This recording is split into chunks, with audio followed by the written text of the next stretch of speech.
May steps into it, takes a shot downfield, and caught for the touchdown, Kayshon Boutte. Patriots in field goal range at the moment. Here's one downfield, and caught for the touchdown, Kyle Williams.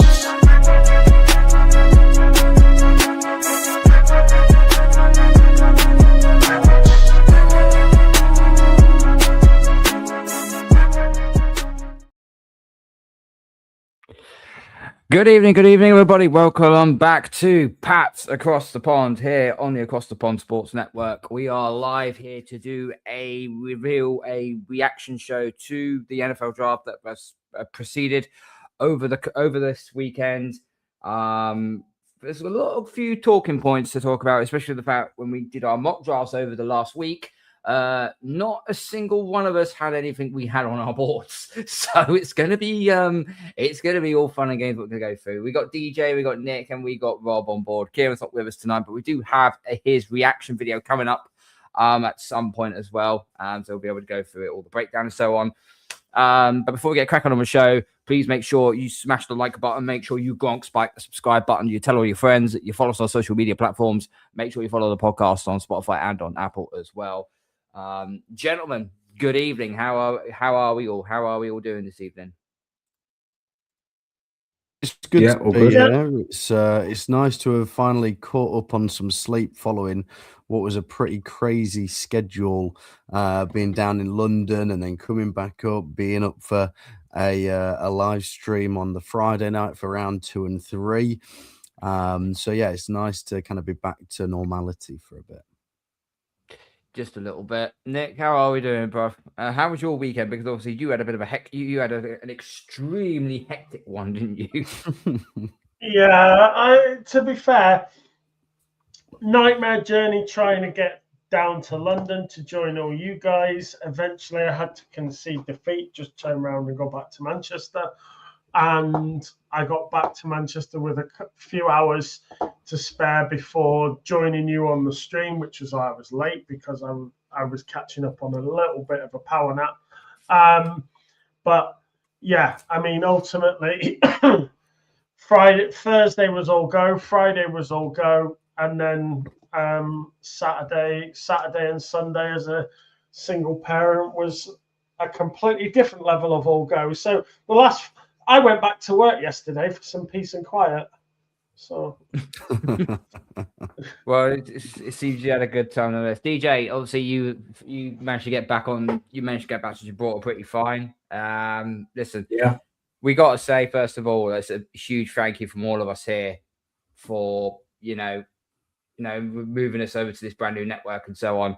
And the event we were at the Hippodrome was absolutely. It was absolutely flawless. I mean, obviously we got Tom and Ravens across the pond in the chat as well, and a few others. So pick up to you guys.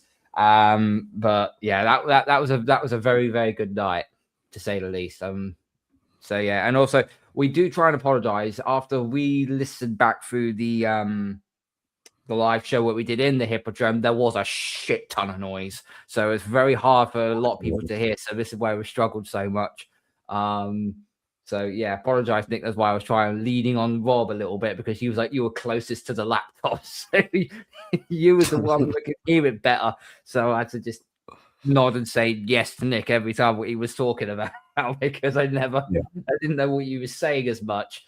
But anyway, listen, the NFL draft has been and gone. The dust has settled. A lot of people have they've had their grades in, beg your pardon. And tonight we're going to go through all our members piece by piece.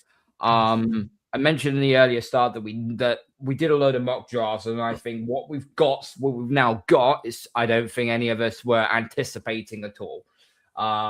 Maybe the first one on the list, which we'll go on to at pick number 28, in which we traded up to get this guy, Caleb Lemieux, the offensive tackle out of Utah. Very good prospect. Antonio, he was a 2-year star at Utah. He primarily played on the left side in an RPO heavy scheme, standing at 6'6", 313 pounds, 33.38 inch arm length, 82.75 inch wingspan. He checks all the boxes as a first round caliber tackle prospect. At the combine, Lemieux was the 5th ranked best relative athletic score among all offensive tackles, which is around 9.78, I think it was. He has played left tackle, but I think Elliot Wolf is looking at him thinking he is going to be the eventual replacement for Morgan Moses, which makes a perfect amount of sense. Lemieux's best trait, from what I gather through the tape, is best trait is pass protection skills. He didn't allow a sack with just a 2.3 pressure rate on 359 pass blocking snaps last season. He's quick out of his stance, has good foot speed, balance, and redirect quickness. Stayed mirrored with the pass rushers on an island. He recovers well, works to refit his hands, and drops sturdy anchors. As a run blocker, he can be rangy at times. You have athleticism to get into the line of scrimmage and either reach defenders or climb to the second level. The only thing that we had a bit of an issue with regarding of Caleb Lemieux, and it's only a slight one, is the fact that he's going to need to put on a little bit of mass over the next 12 months or so, because he's not quite 313. He needs to up another 10, maybe 15 pounds to actually be in that proper NFL offensive tackle caliber. Nick, we'll throw this one over to you. Caleb Lemieux. We all wanted Maxi Iheanacho. Sadly, he ended up going to the Steelers. It started to get a little bit bare in the back end with not really much you could take. So was this sort of like a panic station moment there for the Patriots brass? Because we were pick 31, we ended up trading up to pick 28. So was that a case of, right, there's a run of tackles going here, we might lose out on this guy? I don't particularly think so. Trust Philadelphia to cock it all up, because if the Eagles hadn't have moved for Makai Lemon, then the Steelers would have taken Lemon as planned, and Iheanacho would have probably fallen down enough that we might have been able to get him. I think the Patriots were well aware that the Chiefs were considering a offensive tackle. And so when there was only Lomu left, because after Lomu there was a significant drop in quality. Those first 7 were the elite, if you like. And so to sit at 31 could have been the possibility that he wasn't there. And all of us, not just us, but most Patriots fans and commentators and analysis and anyone who follows the franchise, had tackle and defensive end as our 2 big needs. So I don't have an issue with them going up to 28. I think, that's a reasonable climb. We got in front of the Chiefs and we got Lomu. Now, as for Lomu himself, he was originally my 5th tackle on the board. And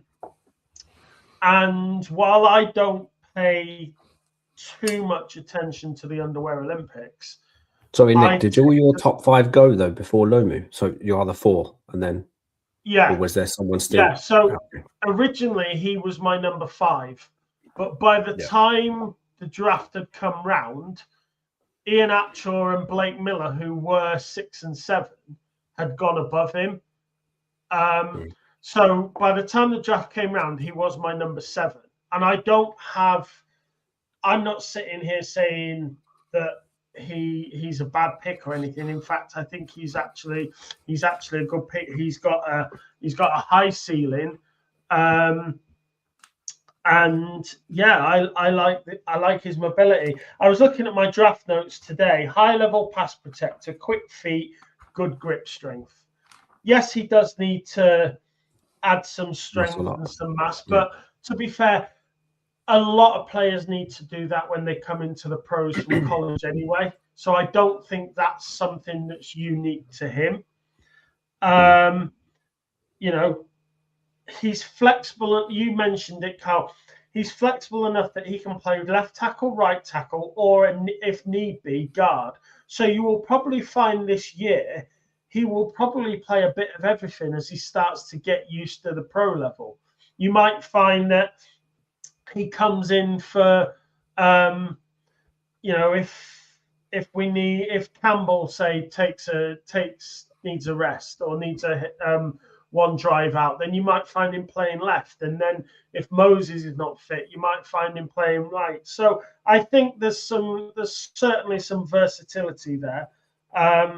But I'm happy with this pick. Yes, he wasn't my first choice, but that doesn't mean that he's not a good player. He's someone we needed.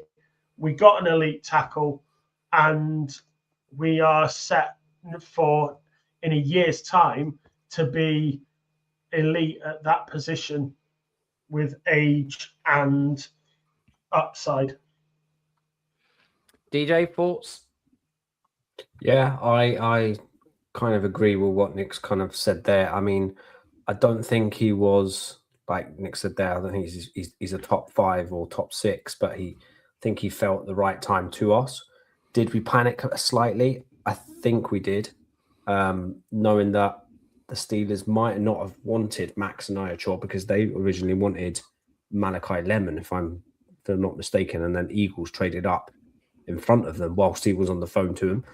So I don't know if Max maybe would have felt that low if the Steelers wouldn't have jumped on him. In regards to the play itself, I think we've got a top tier tackle here.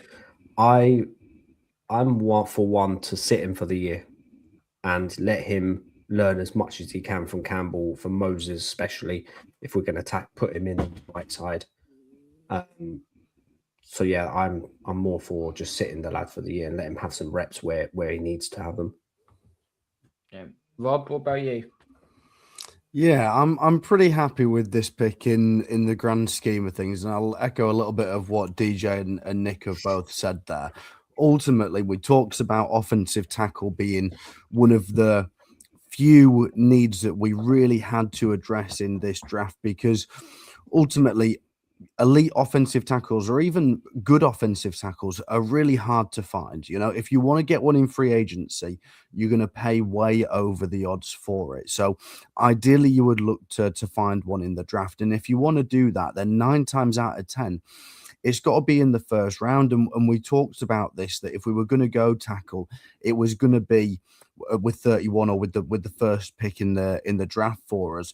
And that's kind of been vindicated by the fact that the next tackle off the board was Markel Bell in the 3rd round. There was nobody at all that went in the 2nd round of the draft. So it just goes to show the drop off in talent between those 7 guys who had the 1st round grades and then everybody else going down from that. And it did get a little bit nervy, when we were sat watching in the Hippodrome, as we saw some names go off the board. There were 3 tackles that went off the board in the space of 5 picks between Blake Miller at 17 to the Lions and Maxi Iheanacho at 21 to the Steelers.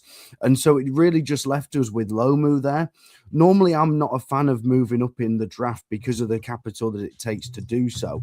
But in this case, I think the Patriots were justified in doing it. Yes, you give up a 4th rounder, but we saw so many trades happening at the back end of that 1st round.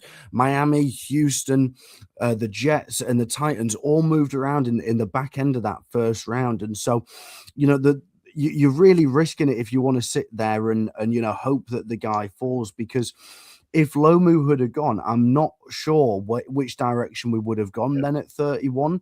And so in this case, I'm quite happy that we moved up and took him. Is he the first guy that I would have picked? No. Very similarly to Nick, I had him ranked as my number 5 tackle originally when we went through and did the position groups. He fell below Miller and Iheanacho later on in the process, but he's still one of those 7 guys in that top tier of guys that were available in the draft this year. And as mentioned, I think that, the beauty of this, and we've talked about this for weeks now, is the fact that he's going to be able to sit behind Moses and learn. But it's not just that for me. He's got that older tutelage and mentorship from Moses, but he's also got a peer in Will Campbell, somebody of the same age who's just come in a year ahead of him in the process, who's going to be able to relate to him and guide him through the early stage of his career. At 21 years old, the guy's got a lot of room to grow. So I don't think you'll see him a whole lot.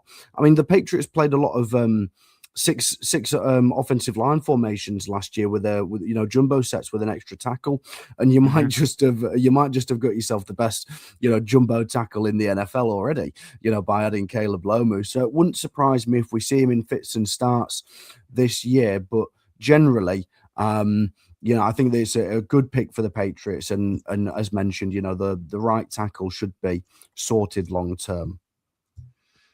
Should be sorted long term on that right side. But I've seen a lot of discourse already turning around and saying that apparently from the absolute hedgehogs at WEEI basically turned around and said, "Oh yeah, Will Campbell's only got 1 year left, and then he could lose his position to Caleb Lemieux."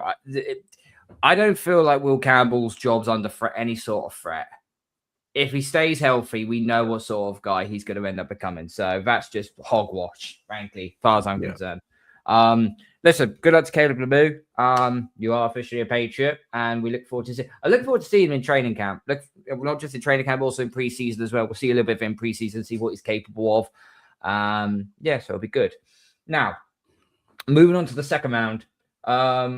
We were at pick 63. We traded up again 8 spots. Now, the edge rushers was falling a little bit, even though it's one of the deepest classes. And New England have taken the edge out of Illinois, Gabe Yakas. So that's how you pronounce it. 6'4", 260. Pro comparison is somewhere like a Whitney Merciless / Bud Dupree, potentially. The 21-year-old, he's a 4-year star at Illinois. He's an early breakout player when he was named a freshman All-American 22. Last season, he had a conference best 11 sacks, 30.5 tackles for loss, and 41 total pressures to lead the team in all 3 categories to be named a single All Big Ten honoree. Jacques exemplified, beg your pardon, the effort and finish manager that is non-negotiable for the Patriots under Mike Vrabel. He is a former state wrestling champion. So when we see him on tape, you could actually see his physicality that he actually brings. You'll be hard-pressed to find an edge defender who plays with more raw power to dent the pocket as a ball rusher and play through blocks as a run defender.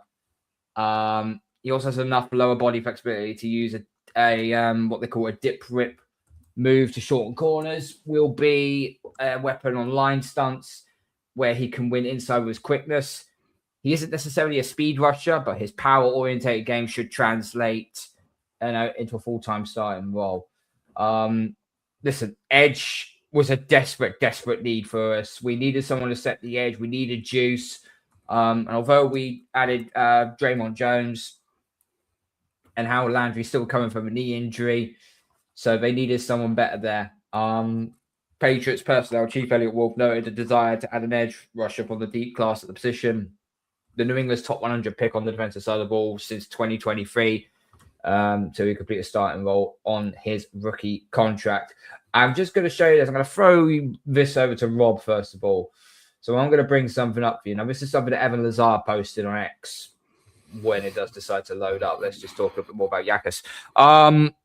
Pick it at 55. We had to go with another 4th round pick to trade up 8 spots to go and get the guy. I don't recall him being on my mock drafts at all, let alone anybody else's. What do you make of Gabe Yakas out of Illinois?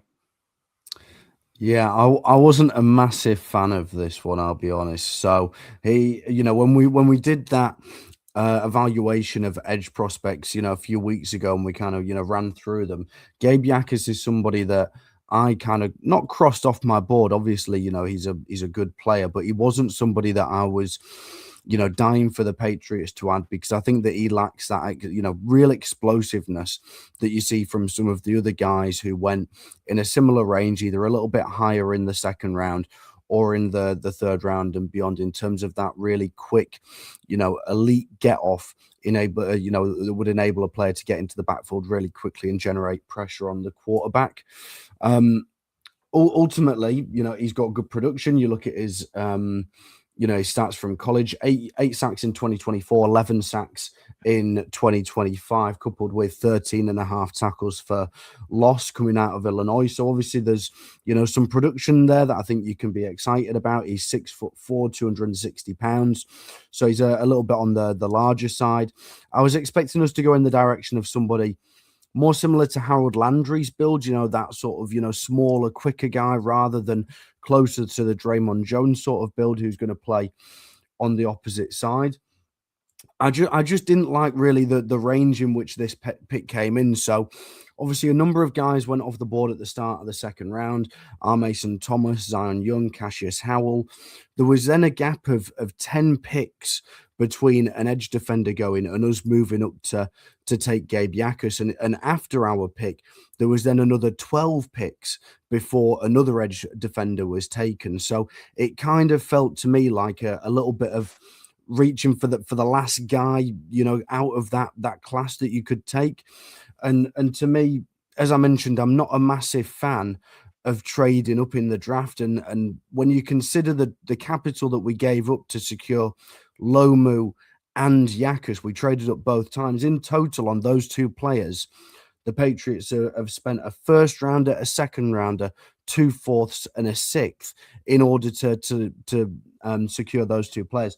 That's the same total draft compensation that the Dolphins gave up for Tyreek Hill a few years ago. And I think that, those fourth rounders and picks in that range are the real meat of where you can add players in the draft that are going to sit on your roster for a number of years, hopefully. So I think we just sort of handicapped ourselves a little bit in terms of, what we could do later on in the draft. And like I say, I don't mind it for Lomu being the last one of those 7 tackles, but there were other guys there at the edge position that I think you could have waited for, and you would have been able to add, a couple of extra players later on in the draft, rather than waiting all the way from pick 95. We didn't have a pick between 95 and 171. We had no ability to go and get those mid-round players.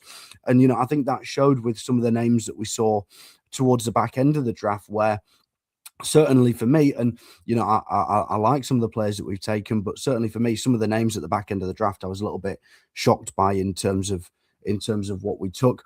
Ultimately, I hope the guy is successful. It's in my interest. It reminds me of elections, where you vote for a guy who you want to be in power, even if your guy loses and the other guy gets in.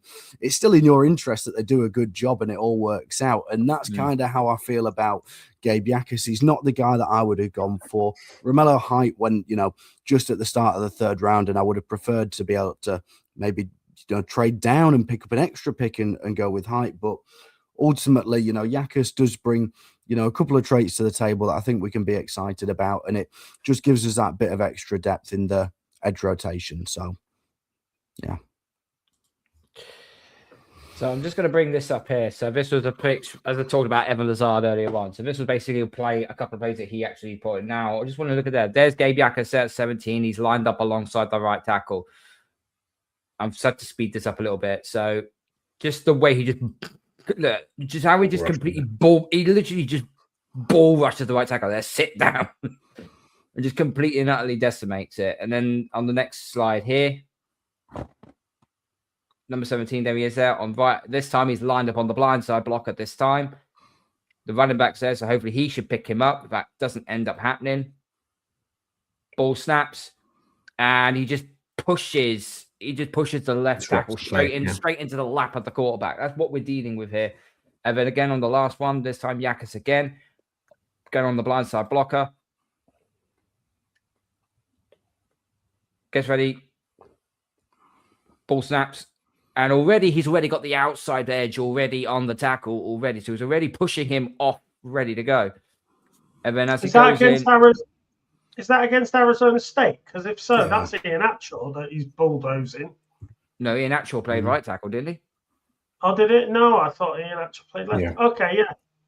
That's Ian Atchell, number 73. Go on, carry on. Sorry. Yeah, that's fine. So they're in the left tackle is, but he just got once again shoved into his lap, and he did end up hitting the quarterback on the way through of that. So that's what that's what we got to deal with regarding of Yakus. Nick, what do you make of would you make of Gabe Yakas? Was he on your board at all at any point, or was it more?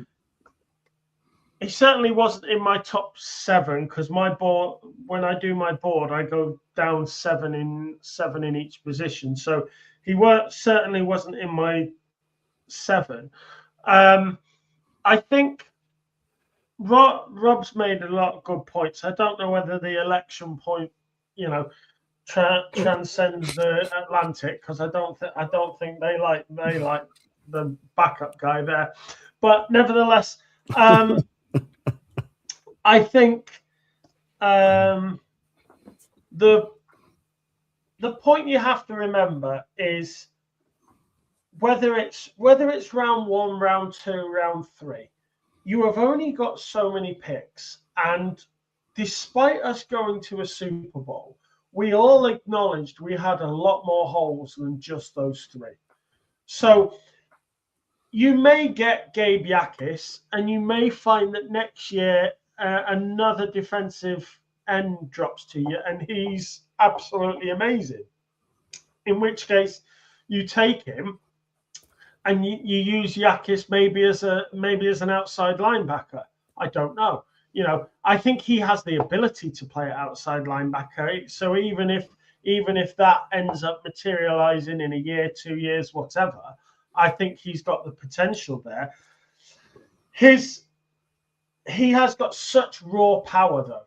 That's something I did realize, and his 1.59 second 10-yard split at the combine was impressive. He's aggressive. He's keen. He provides us with an injection of both youth and upside at that position. Whether he's going to be the best of the best, time will tell. But we needed to improve quality in depth at that position. Having lost Kayvon Chason, that was a big need. I like his wrestling background. It means that when he's stuck there in the trenches and he's up against it, he's got that grappling technique. He's got that ability to swing his body. He weighed in at the combine at 260, and one of the scouts that was at the combine said that based on the 275 that he was listed at when he was playing last year, his 260 showed that his quickness had improved. So it seems to be that maybe he's dropped a little bit of weight just to improve that fluidity and improve that quickness off the line. So, I like him. He's got the potential.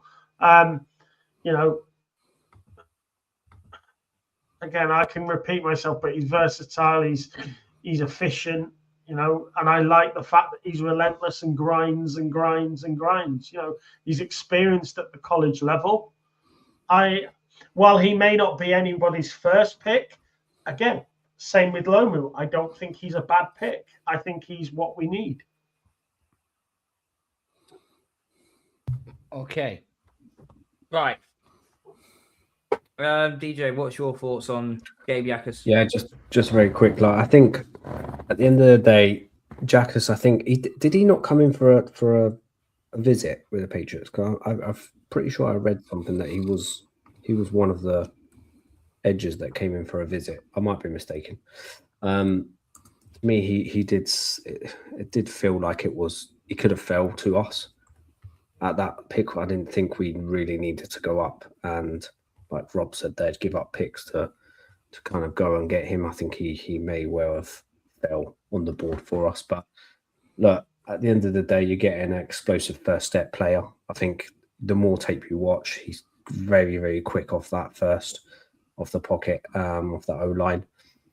He's got heavy hands, like you say, pro wrestler or what the case may be. Very similar player to, I compare him to like a Matt Judon style.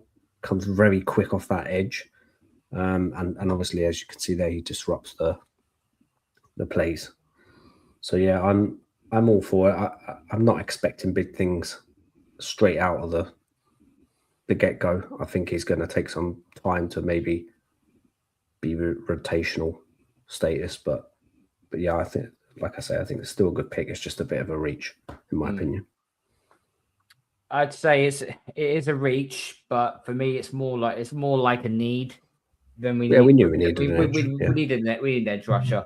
But also when you trade away your 2/4, you left yourself no room for error. Then you've left no wiggle room at all. Yeah.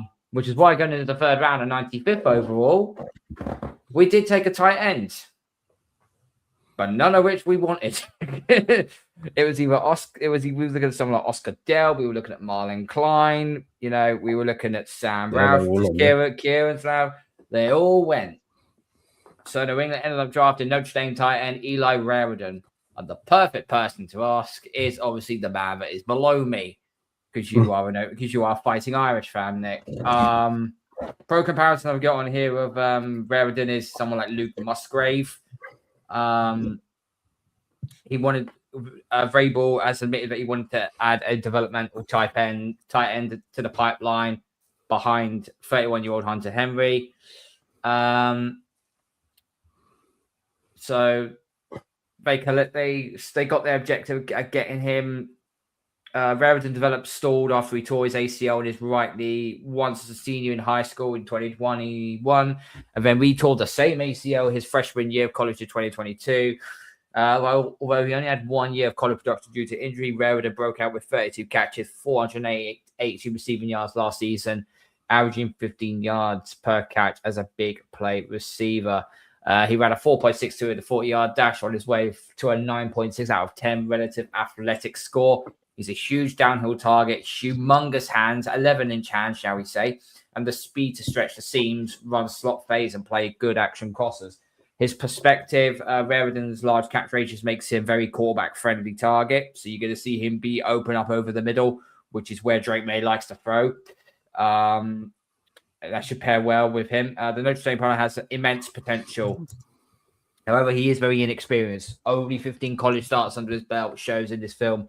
He needs to be more decisive as a route runner to find voids and zones and run by defenders with more urgent speed off the line. He's also more of a straight line athlete than someone who changes direction quickly to get open. As a run blocker, Raridan is high cut and needs more consistent in his hand placement and would benefit from adding some bulk to his frame. But there are some flashes of inline blockability if he continues to develop his technique, play strength. Overall, I think Raridan's a big play receiver with developmental upside to be a possible successor to Henry, while adding some juice to the passing game early in his rookie contract as Henry's wingman.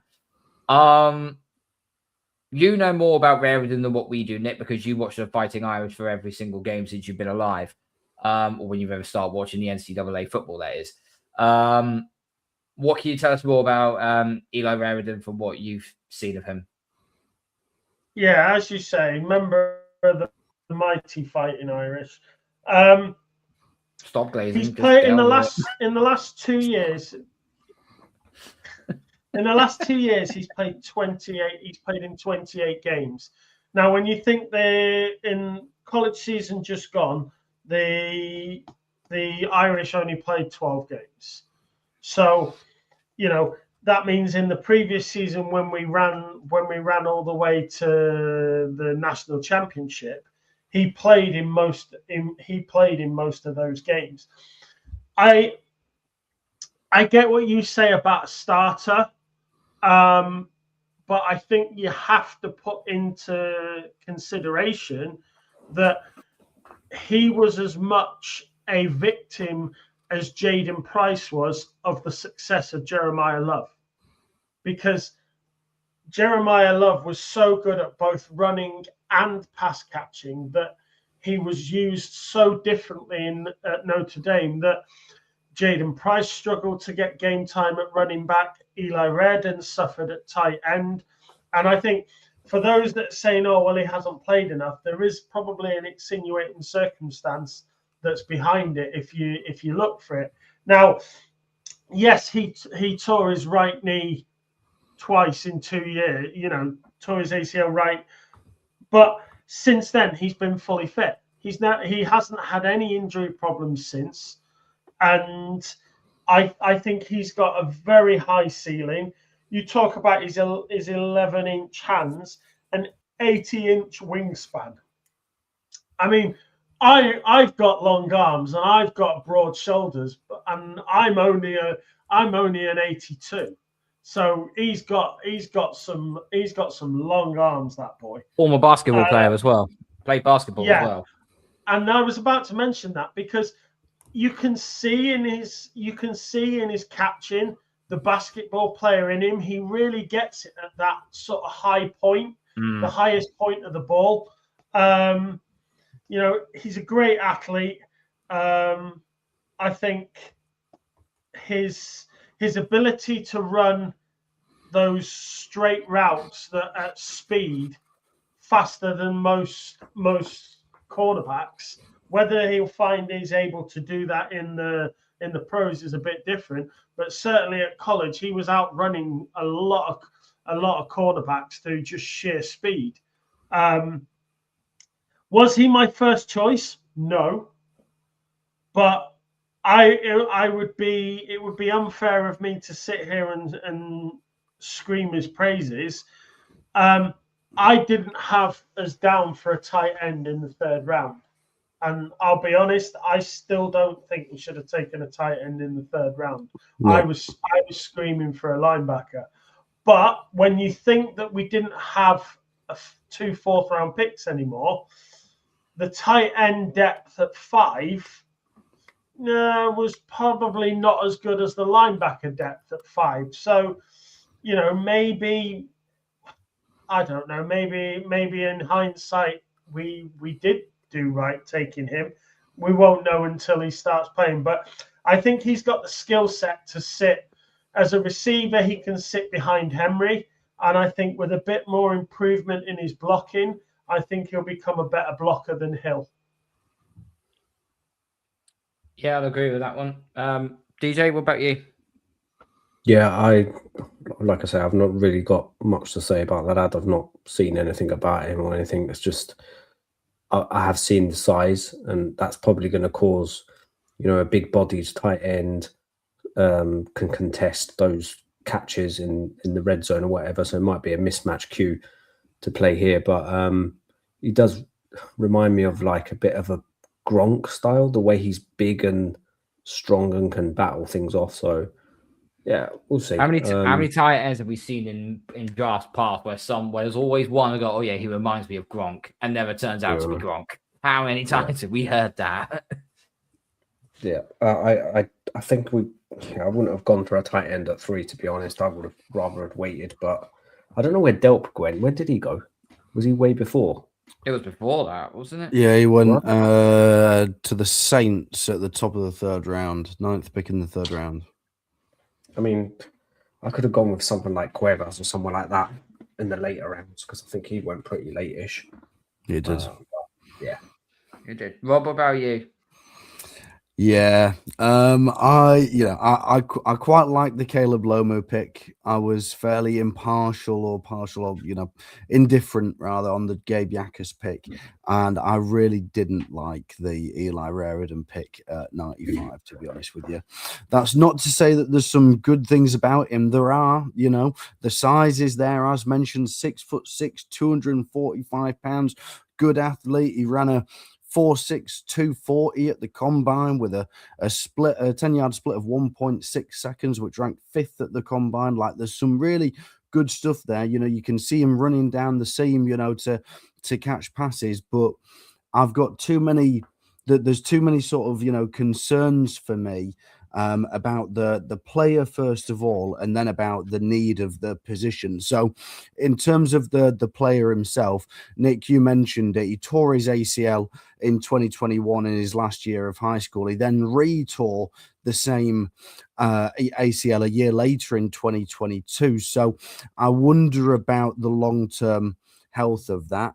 And then secondly, in terms of the production at Notre Dame, last year he caught 32 balls for 482 yards and 0 touchdowns. He did not score a touchdown last year. And the year prior to that, he caught 11 balls for 90 yards and 2 touchdowns.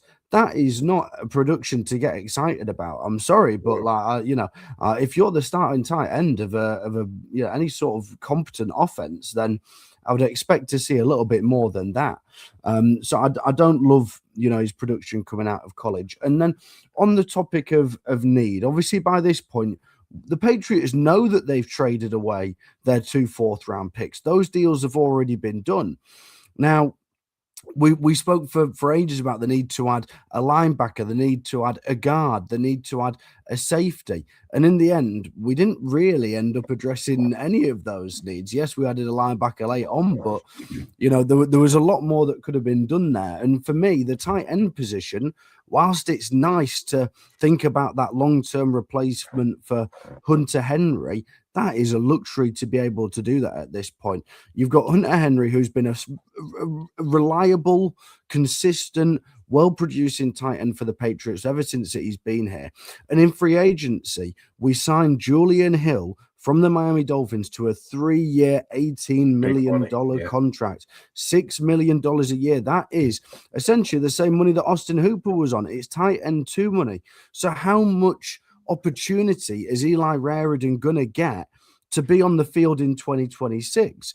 When you're talking about, we mentioned about jumbo sets earlier, and the Patriots are, a team that are going to want to run the football this year, but you've signed a blocking tight end, you've signed one of the best fullbacks in the league. So how often are you going to have 3 tight ends on the field? I just don't see a whole lot of opportunity for him. And I think it would have been much more valuable to either sit at that position or even trade back and look at addressing one of the needs where there would have been more opportunity. I mean, I'm not an NFL scout, so who's to say what these players are going to be? But some teams thought that these players are going to be decent because Jalen Farmer, Danny Dennis-Sutton, Caleb Elamsor, Bryce Bircher, Elijah Surratt, and Drew Shelton, all players that we've mentioned on this podcast, went in the 4th round. You could have traded back, picked up extra draft capital, addressed a need like linebacker.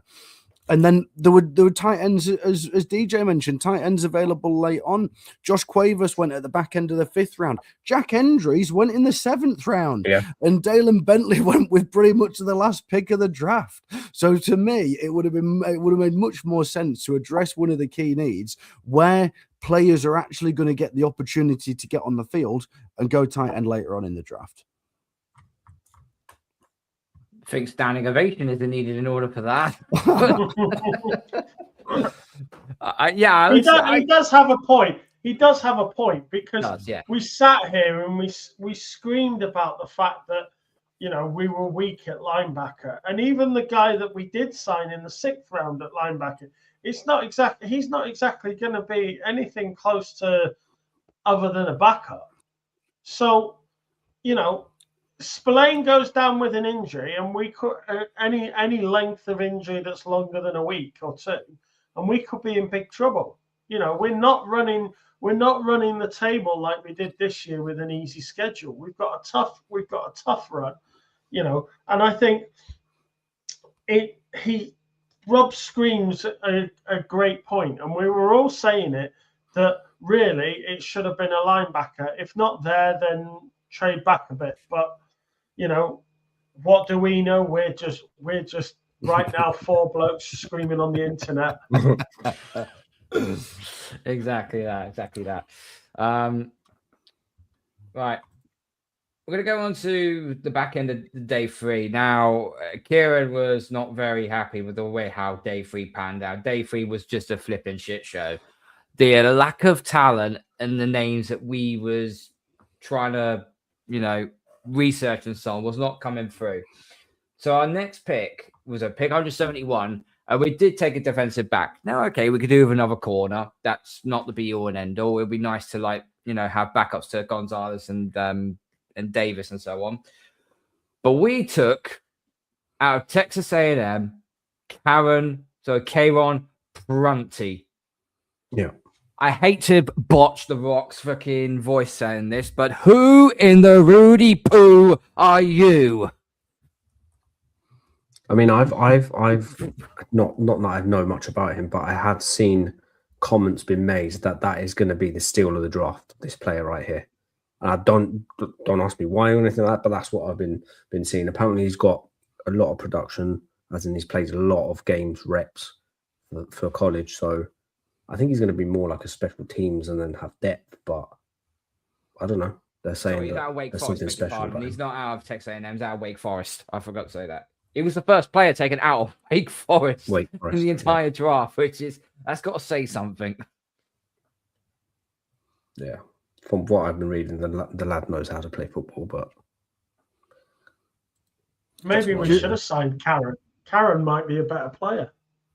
Do you know this was a name that I've never seen her play, but you know she might be a good cornerback, Karen. Yeah, I mean, it's kind of a good job that we weren't live streaming the third day of the draft, because we would have spent the whole time sort of flicking through the Rolodex trying to get to the players that the Patriots had selected. I think I've just had a look there, 427th he was ranked on the big board, according to PFF. So it's a little bit of a reach potentially, right? Having said that, I quite like the tape. He's 6'1". He's long. We didn't really have a whole lot there, on the outside, apart from, once you get past Gonzalez and Davis. We brought in Vildor from the Buccaneers, who I think will, sit in as a nice sort of, backup slot behind Marcus Jones with the ability to play outside. But I don't hate adding, somebody a little bit longer out there.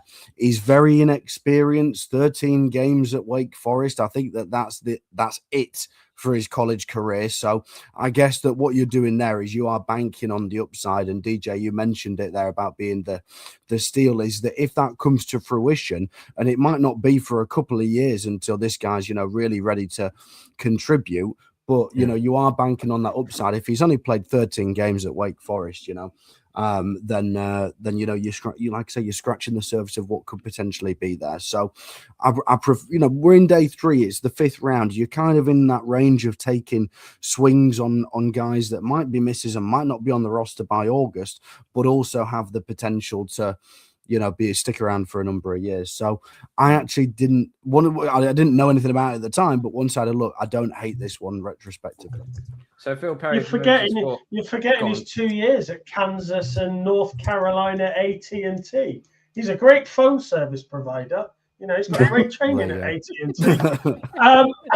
But I think the thing with him that I find most interesting is this is a guy who wasn't invited to the combine. He was on nobody's radar, and yet the Patriots had him in for one of our top 30 visits.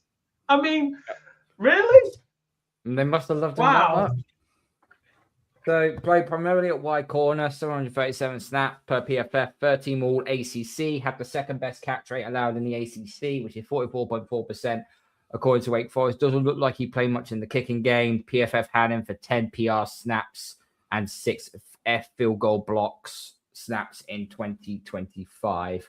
I'm trying to find some more information now, but I guess what? Because he was an unknown, I can't find any information. So guess what? We're running into the dark with this guy. So I've got 6'1", 190. Yeah. 6'2". Size and movement project him as a core special teamer. One former Patriots defensive back, Devin McCourty, recently made that having matchup options in the secondary has been very important, and so he allows us some creativity in the backfield. That's what I've been reading. Okay, so that was round 5. Then we move into round 6, where we actually had 3 picks in round 6, but we traded back into round 7 to make it 2 6 and 2 7s. So pick 196, we took an offensive tackle, Demetrius Crownover out of Texas A&M, 6'7", 319 pound, absolute bruiser of a guy. 28 career starts, mostly at right tackle, 11 penalties in 2025. So that's probably going to need clearing up a little bit. Again, it's just depth. It is just depth. Just to strengthen the O-line when needed. This is There's the not really signing that makes me worried about Caden Wallace. Not that Caden Wallace has actually shown anything worth hanging around for, but when you think you've got Campbell, you've got Moses, you've now got Lomu, you've also got Bryant, who was playing our swing tackle role last year. Got James You've Hudson got as Brown. well. Oh, don't talk to me about James Hudson. You've got Brown, who's covering both guard positions and backup centre. Mumford, is he still about? Did he get released? Mumford got released, but I really wonder whether Wallace is going to make it through camp. I think he may not make it. And like I said, not that he's shown that he's worth keeping. I was a bit shocked, to be honest with you, that we double dipped offensive tackle. Once we'd taken Lomu at the back end of the first, I didn't expect to see us taking tackle. We all spoke about the need to add an extra interior offensive lineman, because at the moment it is Ben Brown who you're looking at playing all three positions, guard, center guard, if anybody goes down in the middle. And then Caden Wallace would probably be the next in line to slide inside to guard. But at tackle, there was the argument that you could get away with not taking Lomu and get away with going with Moses and Hudson as two guys on the right hand side there. So to go get Lomu in the first round and then to add Crown over, I was surprised to see that, because there's 5 names there. You're really only going to take, I would imagine that you're only going to carry 4, out of Campbell, Moses, Lomu, Hudson, and Crown over. So who's the odd man out of that? I'm not 100% sure. But it was good value at the time. I think he's a good player.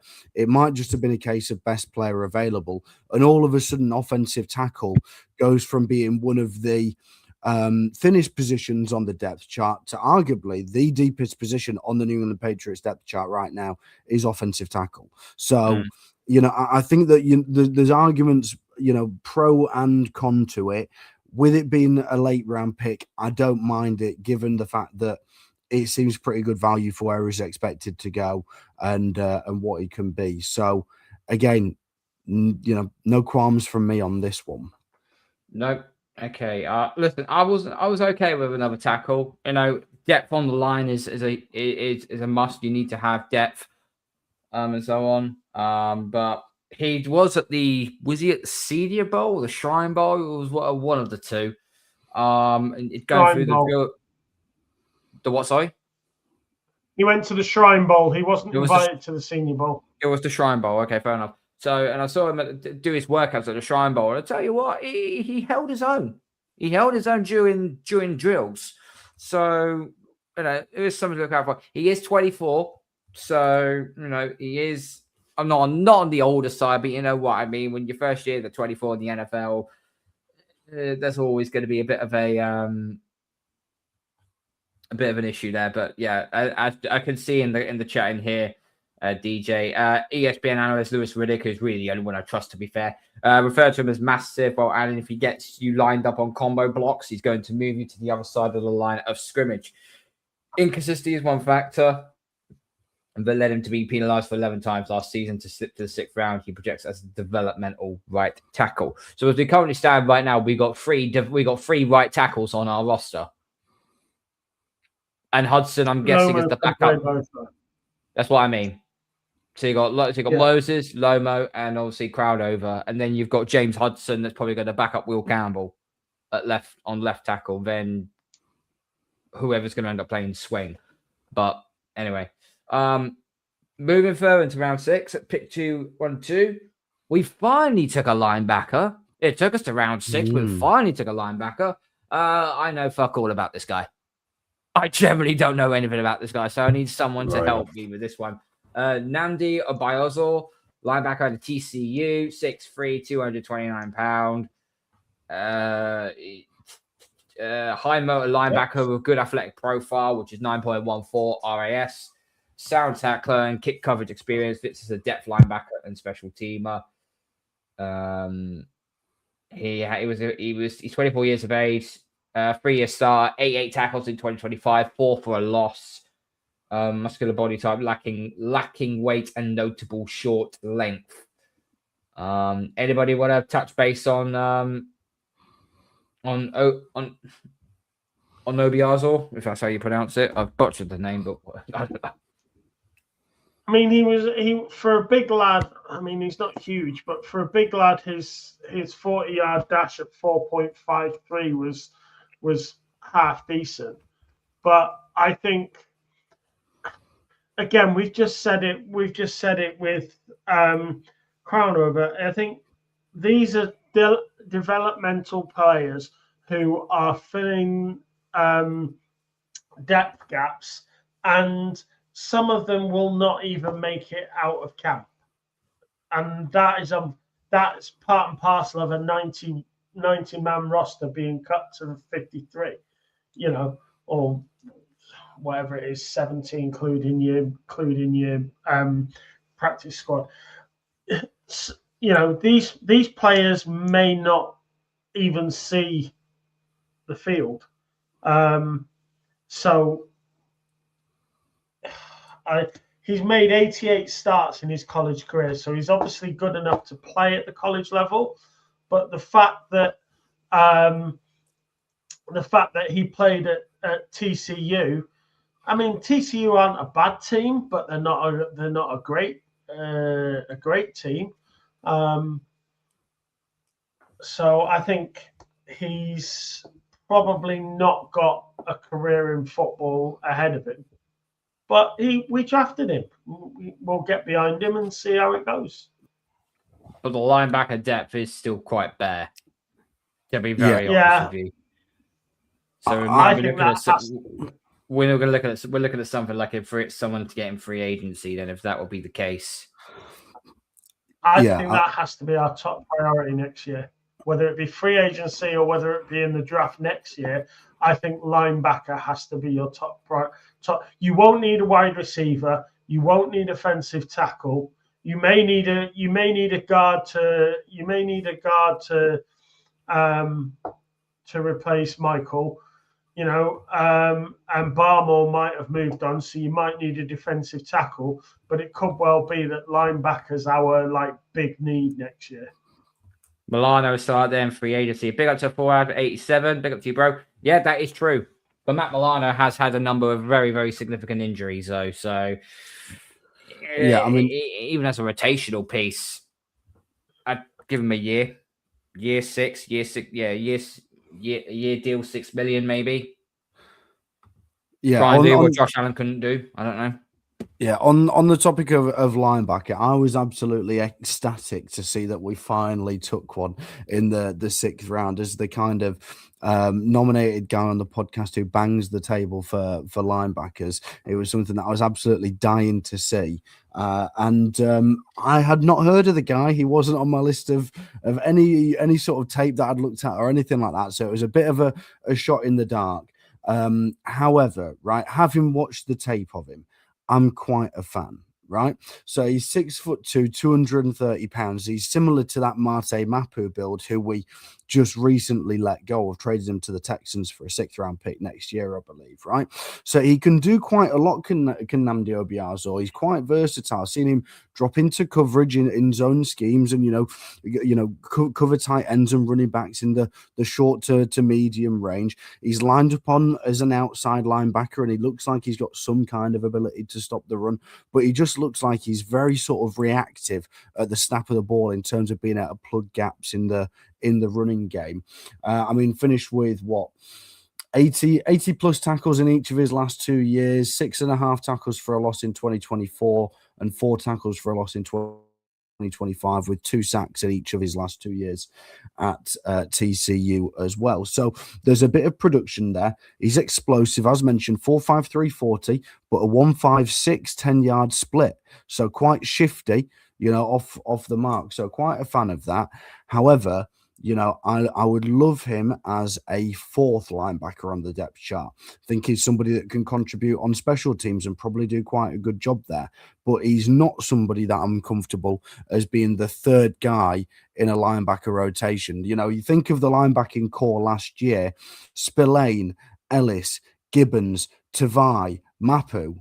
And right now it's Spillane, Ellis, this guy, KJ Britt, and Chad Moomer. You know, it's a real drop off compared to last year. So I'm glad that we added somebody. However, I think, as it's been mentioned, we still need to look at adding somebody in free agency. So in terms of names that are out there, you've got Logan Wilson, former Bengals linebacker who went to Dallas. Matt Milano is mentioned. Devin Bush is out there. Jerome Baker is out there. Shaq Thompson, you know, experienced guy, spent a lot of time with the Carolina Panthers and then a year in Buffalo as well. So I think that we need to add somebody who's got a little bit more experience and who can much more easily step in as that third guy, because you generally want a rotation anyway. Plus, Spillane was injured at the back end of last year, and I don't think he looked the same in the playoff run as what he had done in the early to middle part of the season. I hope that he's back to full health, you know, for September. But I think that it's still a need where we just need to add some more depth there. Yeah, okay. Moving forwards, so we only had 2 callbacks on the roster: Drake May and obviously Danny DeVito. We let go of Josh Dobbs. We did take a quarterback. Once again, this guy was not on any of my draft boards because mine was either Green. No, not Green. It was Altmaier. Yeah, Altmaier was on my list, and so too was the Kansas quarterback. Not Pavia. What? Pavia. No, I had Pavia. not to say I told you he wouldn't get drafted, but I told you he wouldn't get drafted. I know my shit. Anyway, that's all I'm saying on that. No, we took Baron Morton, the quarterback out of Texas Tech. 6'2", 221. He has some off-platform throwing ability and pocket mobility. 219 of 332, 2,780 yards, 22 touchdowns, 6 interceptions, 2025, which is actually good numbers if you think about it. That's solid numbers. Valuable asset as a backup with advanced knowledge of the game. Who wants to take a punt on Baron Morton? Not me. Guy. Not me. I don't know anything about him, and to be honest with you, I don't really care. Right? It's the honest truth of it. Right? He's going to be the third quarterback on the roster, maybe. Right? And we're in a position where there's no chance that this guy. It's not even like, you know, the latter stage of Brady's career where you're planning for the future. You know, maybe you flip this guy in a year for a 6th round pick or something like that, like we did with Joe Milton. But other than that, I have no interest whatsoever. The Patriots have historically been pretty good at developing quarterbacks, so I don't mind taking one. You know, we've developed Garoppolo, Zappi, Brissett. You know, the league is littered with players with quarterbacks that have been on the New England Patriots. So we are historically good at developing the position. Maybe one day we'll see him, you know, sort of, you know, start a couple of games somewhere else. But I certainly don't want to see him starting any games in New England. So no, I've got very little to say. Okay, fair enough. Then. Good luck to him. It also with our last pick our second to last pick in round 7, we did take a running back, which was probably the most sensible thing we'd ever done because obviously we weren't interested in the back. But we did pick up someone quite intriguing, Jam Miller. Now, if Alabama don't do anything, if Alabama do something really, really good, their running back conveyor belt is literally one of the best in college. And Jam Miller was that. He's 5'10", 209 pounds, 50 games in college as a 2-year starter, 130 carries for 504 yards, 3 touchdowns, 19 receptions for 109 yards. Someone's put country, strong back with thick lower body. Yeah, that's all I managed to get out of him so far. But the thing is, you can't go wrong. A lot of people are sort of comparing him to a certain also Alabama quarterback we had for the Patriots a long time ago in Damian Harris. Has that similar sort of build in a way. He is going to be in that running back room is going to be very, very tasty for preseason because we know it's going to be Ramondre Stevenson. We know it's going to be Trayvon Henderson. You're looking at a battle then between Jam Miller and Lan Larison for that third running back spot. I mean, I think the thing to consider with running back is that Jennings Stevenson Stevenson has had his injury problems. Henderson knocked himself out for a few games last year as well due to injury. There is the potential need for a running back. Ultimately, in my personal opinion, I've never been one for picking running backs because I ask one thing of my running backs: hold the ball, secure the ball, and then just go that way. If providing you secure the ball properly, put one point tight in your arm and get your other arm over the ball and secure it properly, like you're holding a baby. If providing you can do that, yeah, exactly. Well demonstrated, Carl. Providing you can secure the ball properly, that's the only wish I have. Just secure the ball and run in whichever direction you're told to run. And if you're going to get hit, you're going to get hit. That's all I want in a running back. So I don't care whether you're 5 foot, 6 foot, 7 foot. Who cares? If you can run, great. If you're built well that you can take a hit, fantastic. Move on. Yeah. And don't do a Dimicado where you drop the ball the half-yard line before you cross. Don't drop the ball, yeah. Otherwise, I'll do a Belichick. You out. See you later. Okay. Our last pick we took. It wouldn't be a Patriots pick if we didn't take anybody out of Boston College. And we did take someone out of Boston College. Quintavious Hutchins. He is a linebacker, but I've got on here, it says linebacker from Boston College, but we've classed him as an edge. Yeah. To do with that with what you will. 6'2", 233 pound. I'm just trying to look now. Head coach Mike Rabel and offensive linebackers coach Mike Smith were at the BC Pro Day. Obviously, like Hutchins enough to draft him. Bendy was speed off the edge. So, okay, 2 edge. So we have taken 2 edge rushers then. But this is going to be, again, more of a depth chart. But his stats in 2025. His stats in 2025. Probably camp body, yeah. 25 tackles, 2 sacks. And not particularly great on the stat. On captain 20 from 25. Top special teamer. So he's going to be on special teams unit by the looks of it, which is fine on that. We did take a few names out of let's have a look. We did take some UDFAs as well. I'm just trying to have a look. I'm just trying to have a look now. Where is the list for UDFAs? Yeah, offensive lineman John Darius Morgan from UAB. Wide receiver Jimmy Kibble, not Jimmy Kimmel. We haven't taken. I was going to say, show host, Jimmy Kibble from Georgetown. Cornerback Kenneth Harris from Oklahoma State. If you watched Oklahoma State last year, they were shite.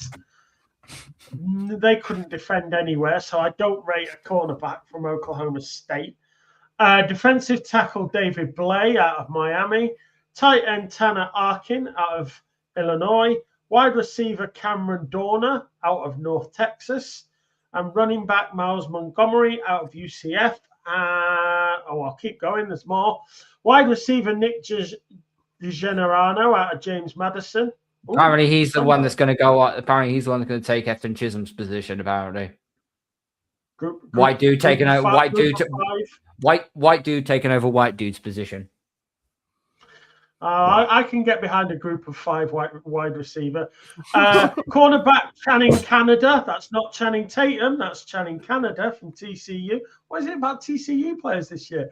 Wide receiver Kyle Dixon out of Culver Stockton. And Kyle Dixon out of Culver Stockton. That sounds like a fucking count. That sounds like a village in fucking Stockport. What the hell? Stockport, that's harsh. And finally, offensive lineman Jacob Rizzi out of Florida State. Again, Florida State shocking this year, so that doesn't exactly fill me with great confidence either. You know, there's a list of all the players that will be with us for a few months and then will be cast out again. It all depends, though, because I've seen of some video clips of this Nixon kid out of that school that I know nothing about. His tape actually looks really, really good. To be fair. The Harvard guy? Is it Harvard? No, Did he's we not get someone Harvard. from Harvard? Did we get someone from Oliver Harvard? Stockton.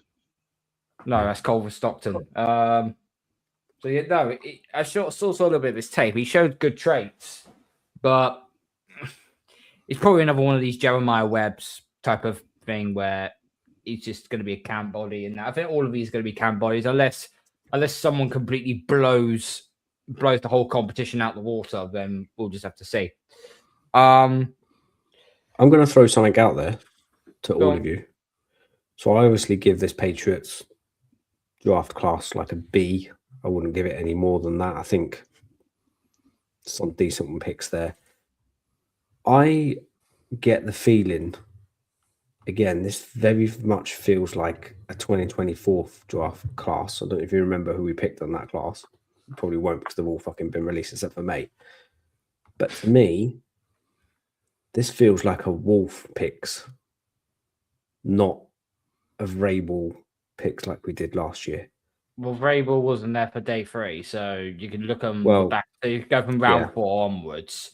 But last year's draft picks, they were a bit more of a need and good picks rather than the 2024 versus this year's.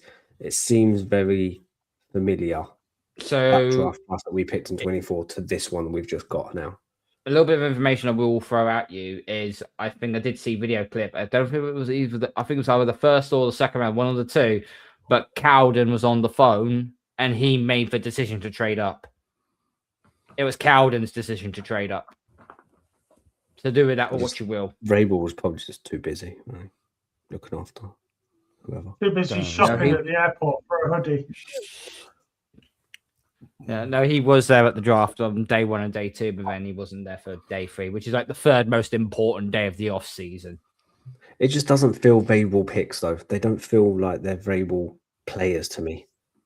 Maybe Jack and Lomu, I get those two, but the rest for me is just. It certainly wouldn't surprise me. Like I totally agree, DJ, in terms of like just the feel throughout the draft. Like it seemed last year the picks made sense. There were some big schools that we picked out of, whereas this year it just seemed a little bit kind of questionable. Now, maybe this is a little bit of a tenuous sort of reach or claim or whatever you want to call it. But, there's been talks about, I think it was Albert Breer talked about how Vrabel's demeanor around the building has just been a little bit off over the last couple of weeks, kind of understandably with what's been going on. But obviously Vrabel's whole sort of shtick is this big personality, confident, that sort of thing. And I think that, he's having to be a little bit more humble, given everything that's gone on, because for the first time, whatever you want to call it, his integrity, his judgment or whatever is under question. And it's difficult to be this big outspoken personality when people are going, oh, hang on a minute, you sure you want to be that confident because it didn't work out for you, recently. And so if that is the case, then I could certainly see that playing into the dynamic within the draft room. If there's any sort of disagreement on picks or kind of different ideas. And this is total, what's the word? Total, not fabrication, but total conjecture. I have no insight whatsoever to the Patriots draft room, believe it or not. But trying to put myself in that situation, it wouldn't surprise me if there's a bit of a sort of stern look from Elliot Wolf and get back in your box, Rebel. Over the last couple of days. So. Who knows? And the other side to it as well is that, this could end up a year from now. We might be sitting here going, oh, what a draft. Do you know what I mean? It might be that it all turns out pretty well in the end anyway. So I don't know, but it certainly registered with me what you said, DJ. Yeah. Mm. One last subject we're going to do before we get on out of here. Obviously the nominations have been out regarding of the 2026 Patriots Hall of Fame. And the 3 people that have been put up for are as follows: Rob Gronkowski, Logan Mankins, and Adam Vinatieri. Now, everyone and their mother should really think that Gronk should be in there straight off the bat. But it'll be incredibly weird for Adam Vinatieri because he is now an NFL Hall of Famer. and yet he's got the NFL Hall of Fame first before the Patriots Hall of Fame. That might be a tad. That's a tad weird. I think I said in the chat earlier. I think the fact that when you consider what Vinatieri has done throughout his career, not just with the Patriots, but his entire career, he deserves to be a Hall of Famer. He deserves to have that bust in Canton. So that ultimately I fully agree with. Now, the Patriots Hall of Fame is different. It's not about what you do in your entire career. You know, what you do for the Patriots. And when you think about that snow game and that kick in there and kicking for the Super Bowl in Brady's first one, it would be really unfortunate because he lost to Julian Edelman as well, didn't he? He was in that class as well last year. So I think it would be very unfortunate for him to not get in. But when you think about what Gronk has done and the fact that we talk about how, oh, this tight end looks like Gronk and this tight end does, you know, and everyone raves about how Travis Kelce's like an amazing, he's nowhere near as good as Gronk. And I think despite the fact that I don't want to see Adam Vinatieri just keep losing out, I think up against Julian Edelman, he was always going to lose. And I think, to be honest, up against Gronk, he's going to lose as well. So maybe for him, third time lucky next year. But yeah, I think it's going to be Gronk. Okay. DJ? Oh, I don't know. It's a bit of a dilemma one, isn't it, really? I have a funny feeling it's going to be, it has to be Gronk. I mean, they can't, I really don't know. It's a tough one. Because if you don't pick him, you know, everyone's going to be like, oh, yeah, he's the best fighter ever to play the game, blah, blah, blah. But I think it's the whole scenario around him leaving, going to the Bucks.